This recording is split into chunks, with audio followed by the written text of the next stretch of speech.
안녕하세요. 오늘은 다육이 예쁜 수영 만들기에 대한 이야기를 해볼까 합니다. 오늘 영상의 주인공은 바닐라비스라는 친구고요. 분갈이를 한 지는 대략 한 6개월 정도 된 것 같습니다.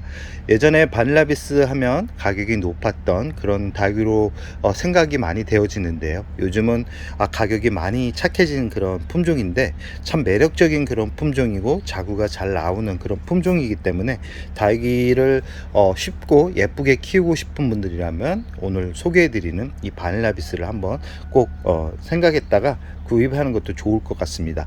참 이 기온이 낮아지면 이 다육이들 같은 경우는 분갈이를 해서 가져오기보다는 화분째 가져와 가지고 겨울을 난 다음에 봄에 분갈이 해주는 게 우선 좋다라는 말씀을 드리고 싶고요. 오늘은 다육이를 좀 예쁜 수영으로 만들면서 키울 수 있는 방법에 대한 이야기를 좀 해볼까 합니다. 이 바닐라비스를 보시면 아시겠지만 앞쪽으로 보면 정상적으로 예쁘게 성장을 하고 있는 모습을 보실 수 있을 겁니다. 그러나 화분을 약간 돌려서 보게 되면 옆으로 이렇게 보시면 약간 기울어져 있는 모습을 보게 되는데요. 다육이를 처음 심어줬을 때는 이런 모습이 아닙니다.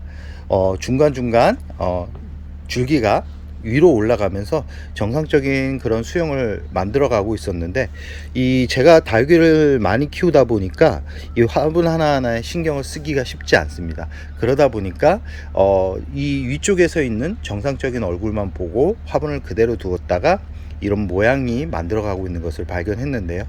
이 다육이 같은 경우는 해외 위치에 따라서 이 줄기가 많이 변합니다. 지금 아래쪽을 이렇게 보시면 아시겠지만 줄기가 약간 휘어져 가고 있는 모습을 볼 수 있죠. 이 중간중간 이 줄기도 보시면 약간 걸쳐 있는 모습을 볼 수 있고요. 이 다육이 같은 경우는 햇살이 어떤 각도에서 비추냐에 따라서 얼굴이 많이 달라집니다. 그래서 항상 제가 중간중간 영상에서 이 화분을 중간중간 돌려줘야 됩니다 라고 말씀을 드렸던 그런 기억들이 나는데요. 아마 중간중간 이렇게 말씀을 드렸기 때문에 많은 분들이 듣지 못하고 그냥 넘기신 분들도 있을 겁니다. 그러나 다육이를 예쁘게 키우기 위해서는 1차적으로 뿌리가 건강해야지 다육이 얼굴이 예뻐지는 거는 100%고요. 그 다음에 해의 위치에 따라서 그 다음 중요한 게 뭐냐면 해의 양입니다. 일조량이라고 하죠. 다육이 같은 경우는 일조량이 부족하면 다육이 얼굴이 예뻐지지 않고 길어집니다. 잎끝이 길어지면서 약간 못나지는 얼굴을 보여준다 그러죠. 이 바닐라비스 얼굴을 보시면 아시겠지만 충분한 일조량이 어느 정도 비춰주니까 지금 잎끝이 동글동글해지면서 예쁜 모습을 볼 수 있죠. 저 뒤쪽에 있는 바닐라비스 같은 경우는 대략 4년 정도 키우고 있는 그런 바닐라비스 얼굴입니다. 햇살이 이렇게 충분하면 예쁜 붉은빛, 핑크빛 얼굴을 이렇게 보여주는데요. 그렇지만 세 번째 예쁜 수영을 만들기 위해서는 햇살의 위치에 따라 다육이 다육이 화분을 어느 정도 일주일마다 돌려줘야 됩니다. 특히 사선으로 들어오는 그런 환경에서 키운다 그러면 이 화분을 그대로 두게 되면 이 전체적인 수영이 그 해의 위치에 따라서 따라 올라갑니다. 그 시간이 지나서 다육이 얼굴을 보게 되면 밸런스가 균형이 무너진 참 특이한 모습을 만들면서 키우고 있다는 것을 느낄 겁니다. 그래서 항상 다육이는 일주일마다 화분을 돌려주는 게 좋은데 특히 겨울에 그 현상들이 많이 일어납니다. 왜 그러냐면 뿌리가 멈춰 있는 상태에서 더 이상 성장을 하지 않지만 이 줄기는 계속해서 성장을 합니다. 그러면서 햇살이 부족하기 때문에 또 햇살이 약하기 때문에 더 줄기가 해의 위치에 따라서 따라 성장하라는 그런 경우가 많기 때문에 햇살이 부족한 겨울 베란다라 그러면 충분히 일주일이 아닌 3, 4일마다 이렇게 화분을 약간씩 돌려서 키우는 게 예쁜 수영을 만들 수 있는 비결이라는 말씀을 드리고 싶고요.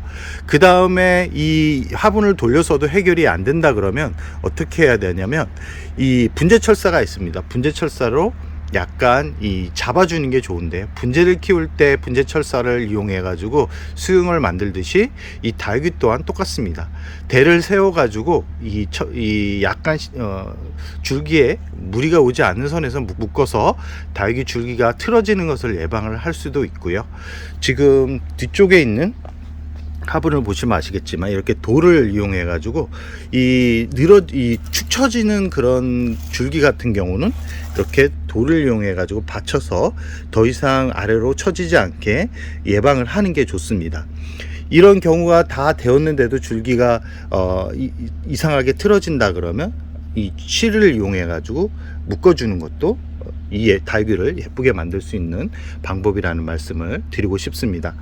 그리고 나서 이 달귀를 예쁜 수영을 만들기 위해서는 아까 보여드렸던 이 발라비스의 목질화된 그런 줄기보다는 이렇게 아직 목질화가 덜 된 그런 연두색빛 줄기 모양이 보이는 그런 달귀 위주로 구입을 해 가지고 수영을 만들어 가는 게 중요합니다.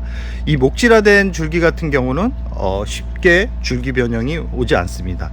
그러나 이런 연두색빛 색감을 가지고 있는 줄기 같은 경우는 시간이 지나도 쉽게 줄기 모양을 줄기의 그런 성장을 어느 정도 인위적으로 조절할 수 있기 때문에 달귀를 처음 키우시는 분들 같은 경우는 목질화된 줄기보다는 이렇게 성장을 할 수 있는 줄기 위주로 구입을 해 가지고 키운다 그러면 예쁜 수영을 만들 수 있을 겁니다. 그러나 가장 중요한 건 뭐냐면 달귀 같은 경우는 뿌리와 병충해가 없어야지만 이런 예쁜 모습을 볼 수 있다라는 거. 달귀 얼굴은 햇살이 기본적으로 필요합니다. 햇살이 기본적으로 필요하지만 뿌리 상태가 좋지 못하면 예쁜 얼굴이 절대 나오지 않습니다. 그리고 병충해가 있다 그러면 잎이 들쭉날쭉 성장을 합니다. 들쭉날쭉 성장을 하기 때문에 달귀 수영을 예쁘게 만들고 예쁜 색감을 만들고 싶다 그러면 뿌리가 안정적으로 성장을 하고 있는지 아니면 병충해가 있는지를 꼭 살피셔 가지고 그에 맞는 치료와 그에 맞는 물주기를 통해 가지고 달귀들이 힘들어하지 않게 키운다 그러면 시간이 지나면 이렇게 예쁜 모양과 예쁜 색감을 이렇게 볼 수 있을 거라는 말씀드리고 싶습니다. 오늘은 달귀 수영을 예쁘게 만들 수 있는 방법에 대해서 이야기를 나눠봤는데요.